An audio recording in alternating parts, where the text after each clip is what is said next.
Boa noite, estamos de volta, é o nosso Evangelho. Vamos tornar o espírito, acalmar. Vamos partir para a nossa oração de hoje, cantando uma canção na página 32, Evangelho no Lar. A vinda de Jesus ao Evangelho no lar é sol, feixe de luz, é raio de luar. Cantem ao amor, mãos em oração, paz que acalma a dor, paz que acalma a dor, todos sentirão. Sentados à mesa deste nosso lar, como chama acesa, vamos irradiar pensamento em Deus, que conosco está. Se tivermos fé, tudo mudará. A vinda de Jesus ao Evangelho no lar é sol, feixe de luz, é raio de luar. Cantem ao amor, mãos em oração, paz que acalma a dor, paz que acalma a dor, todos sentirão. Lê com atenção a nova que ficou, peregrinação que o Rabi deixou, e a nobre Maria, mãe de muitas dores, ser-te ao luzeiro, vais para onde fores. A vinda de Jesus ao Evangelho no lar é sol, feixe de luz, é raio de luar. Cantem ao amor, mãos em oração, paz que acalma a dor, paz que acalma a dor, todos sentirão. Sei connosco, Senhor, esta noite. Que as tuas falanges possam, socorristas, também envolver-nos em paz e harmonia. Que possam estar presentes os nossos familiares, os nossos amigos, os nossos protetores, certamente desencarnados. E connosco formar esta corrente fraterna de amor para o nosso Evangelho de hoje. Nos abençoa, Senhor. No Evangelho segundo o Espiritismo, vamos ler no capítulo 4 os itens 10, 11, 12 e 13. Ora, desde o tempo de João Batista até ao presente, o reino dos céus é tomado pela violência, e são os violentos que ganham, porque até João todos os profetas, tanto como a lei, profetizaram. E se quereis compreender o que vos digo, é ele mesmo que é Elias que devia vir. Entenda aquele que tiver ouvidos de ouvir. São Mateus, capítulo 11, versículos 12 a 15. Se o princípio da reencarnação expresso em São João pudesse, em rigor, ser interpretado num sentido puramente místico, o mesmo já não acontece nesta passagem de São Mateus, onde não há equívoco possível. Ele mesmo é o Elias que há de vir. Não há aqui nem figura nem alegoria, é uma afirmação positiva. Desde os tempos de João Batista até agora, o reino dos céus toma-se pela violência. Que significam estas palavras, já que João Batista vivia ainda naquele momento? Jesus explica dizendo: se queres entender o que eu disse, é ele mesmo que é Elias que devia vir. Ora, João não sendo outro que Elias, Jesus faz alusão aos tempos em que João vivia com o nome de Elias. Até agora, o reino dos céus foi tomado pela violência. É uma outra alusão à violência da lei mosaica que ordenava a exterminação dos infiéis para ganhar a terra prometida, paraíso dos hebreus, enquanto, segundo a nova lei, o céu ganha-se pela caridade e pela doçura. Depois acrescentou: que ouça aquele que tiver ouvidos de ouvir. Estas palavras, tantas vezes repetidas por Jesus, dizem claramente que nem todos estavam em posição de compreender estas verdades. Aqueles do vosso povo, a quem a morte foi dada, viverão de novo. Aqueles que estavam mortos ressuscitarão. Acordai do vosso sono e cantai os louvores a Deus, vós que viveis no pó, porque o orvalho que cai sobre vós é o orvalho de luz, e porque arruinareis a terra e o reino dos gigantes. Isaías, capítulo 26, versículo 19. Esta passagem de Isaías é também muito explícita. Aqueles que o vosso povo, a quem a morte foi dada, viverão de novo. Se o profeta tivesse entendido falar da vida espiritual, se ele quisesse dizer que aqueles que morreram não estavam mortos em espírito, ele teria dito: ainda vivem e não viverão de novo. No sentido espiritual, estas palavras teriam um novo sentido, já que implicariam uma interrupção na vida da alma. No sentido da regeneração moral, elas seriam a negação das penas eternas, já que estabelecem em princípio que todos aqueles que estão mortos reviverão. Do livro Vem Comigo vamos ler a mensagem Ventura. No monte exposto ao sol da manhã, Jesus cantou o mais belo poema que a humanidade recebeu, das bem-aventuranças. Difícil se torna considerar que seja ventura e bem-aventurados o que ocorre de dor, de aflição, de choro ou a condição dos pobres em espírito, de mansos e pacíficos, numa época de verdadeira escravatura ou nos tempos que correm de difíceis condições de vida, de desastres tremendos, de tragédias inimagináveis. Escapa ao senso comum, veiculado a um materialismo mais ou menos filosófico, mais ou menos religioso, a justeza dos conceitos.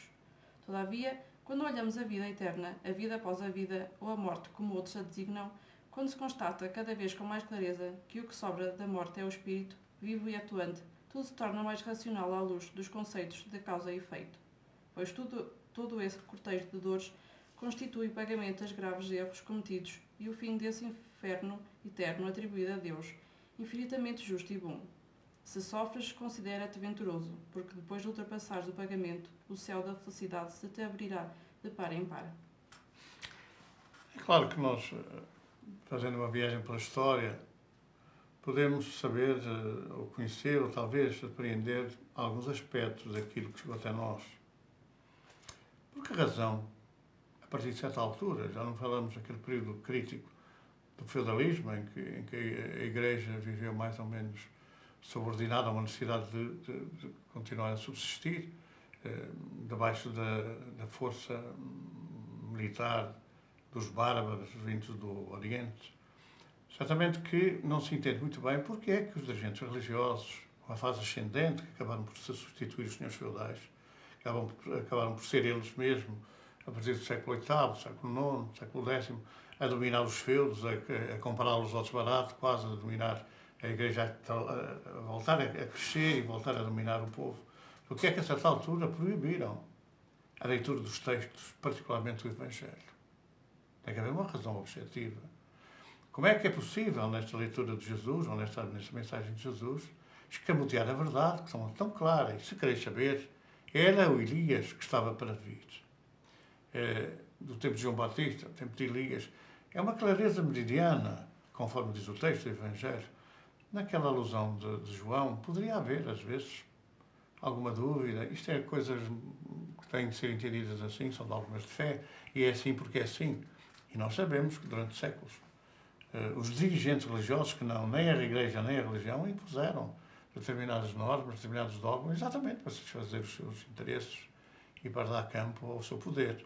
Mas como é que é possível aqui, desde os tempos de João, que o reino tem sido tomado pela violência? Alguns poderiam dizer assim, pois, até lhe cortaram o pescoço, mas foi mais tarde, não foi nesta altura. Quando Jesus fala disto, é exatamente quando João manda os seus servos visitar Jesus, ir ter com Jesus. E Jesus, de alguma maneira, pergunta-lhes, e o que é que vocês foram ver ao deserto? O que foram ver ao deserto? Um homem vestido de roupas delicadas, mas esses são os palácios dos reis. Então foste ver. Uma vara lançada ao vento, a alusão à mediunidade, que é uma força tremenda que aparece aqui. Uma vara lançada ao vento, quando as influências mentais dos pensamentos viram para um lado, viram para o outro. E João está no meio daquela luta tremenda entre o bem e o mal. E orava, batizava no Jordão, mas não aprendeu esse batismo com nenhuma alusão de Jesus.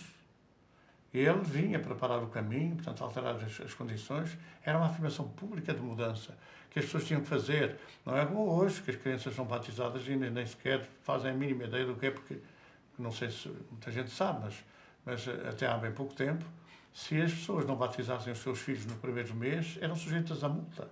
Aliás, pessoalmente tenho isso escrito. A multa era mais pesada do que o preço do batismo. No primeiro mês de vida, como é que as crianças podiam fazer a opção? Mas com João eram adultos e afirmavam perante um auditório de gente adulta que mudavam de vida e que transformavam a sua vida noutra direção.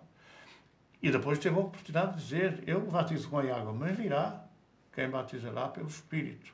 Ora, quando esta cena é feita, e pode referir o capítulo 11 de Mateus, quando ele diz que, se queres saber, ele o Irias estava para vir, ou depois já mais no Monte Tabor, quando ele afirma, e desde o tempo de João, que fizeram o que quiseram, João ainda era, na primeira citação, vivo.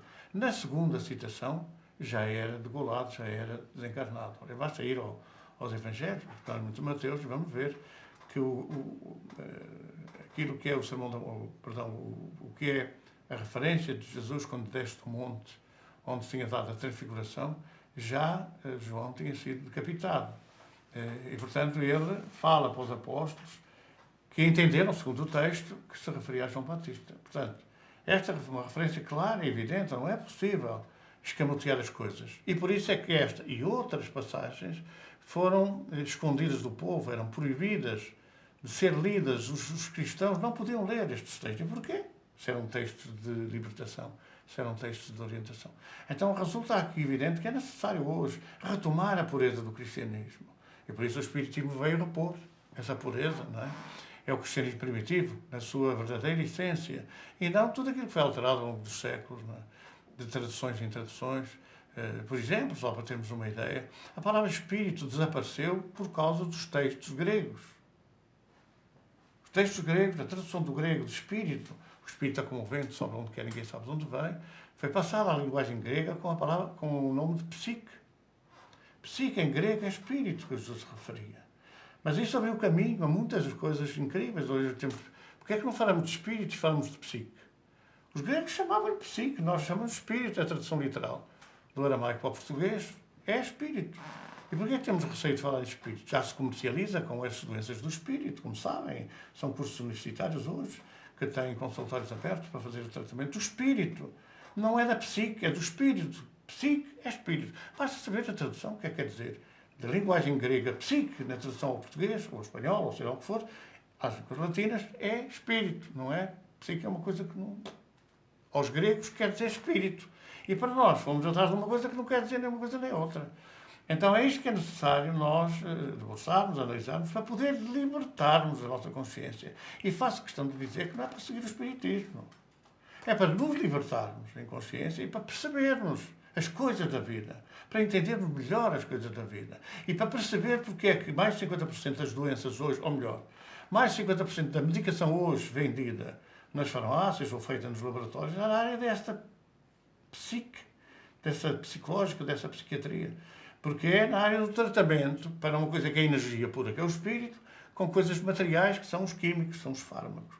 É claro que isto é como a vacina contra a gripe dos porcos, ou a gripe dos suínos, ou a gripe das aves, ou a gripe não sei o quê, que tão logo fazem milhares de milhões de vacinas e acaba a gripe. Mesmo as pessoas, quer dizer, os vírus ficam com tanto pânico, mas com tanto pânico do que vem aí das vacinas, que morrem todos. Basta só mostrar o título, está aqui, vacina contra a gripe dos porcos. E desapareceu tudo. 6.500 milhões de vacinas, pelo menos, que foram feitas nos laboratórios, quando em termos globais, nem 1.000 milhões foram vacinados. E a gripe acabou. Os outros foi com medo, quer dizer, morreram com susto. Então é preciso ver como os interesses humanos, como os interesses materialistas dominam a vida social de hoje. E não se fala, embora já comece a haver alguma pesquisa nessa área, não se fala de grande influência que o tratamento espiritual faz sobre as doenças catalogadas pela Organização Mundial de Saúde. Quer dizer, Não há perguntas hoje, mas podem perguntar aí. Podem continuar aí no diálogo, podem perguntar. Vamos fazer a nossa sintonia mental, pôr o nosso pensamento em marcha. Tanta gente agora sofre, famílias em desarmonia completa, em separação, os filhos a sofrerem as consequências dramáticas. Vamos pedir que a nossa energia, que é pouca, não estamos habituados a dar, que a nossa energia possa ser levada pelos seus mensageiros, Senhor, e que eles possam entrar nesses lares, aliviar um pouco as suas dores e, sem lá, despertarem alguns que andam nos caminhos errados. Toma a nossa oferta, socorre esses irmãos esta noite. Vamos cantar uma canção. É nas primeiras páginas, apenas 5, do nosso livro de canções, Quero Caminhar. Senhor, eu quero caminhar, eu quero caminhar, sem nunca mais parar. Senhor, eu quero caminhar, eu quero caminhar, sem nunca mais parar.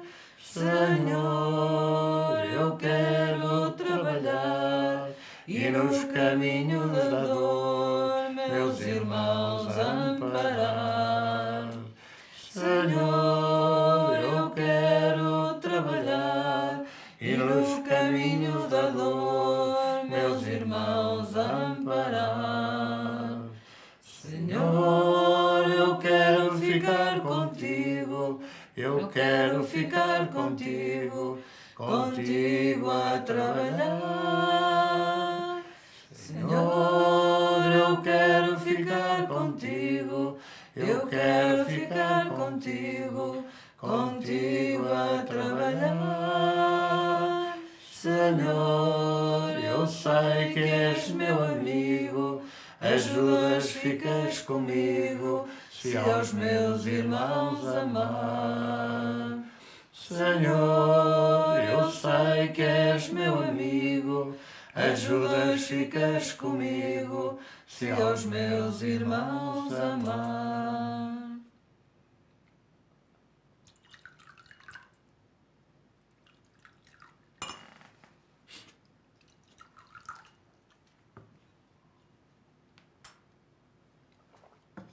Chegamos ao final do nosso Evangelho. Desejamos que continuem em paz, em harmonia. Falar, se quiserem, sobre o tema hoje em pauta. Tenham muita paz, que Deus os abençoe. Até para a semana, se Deus quiser.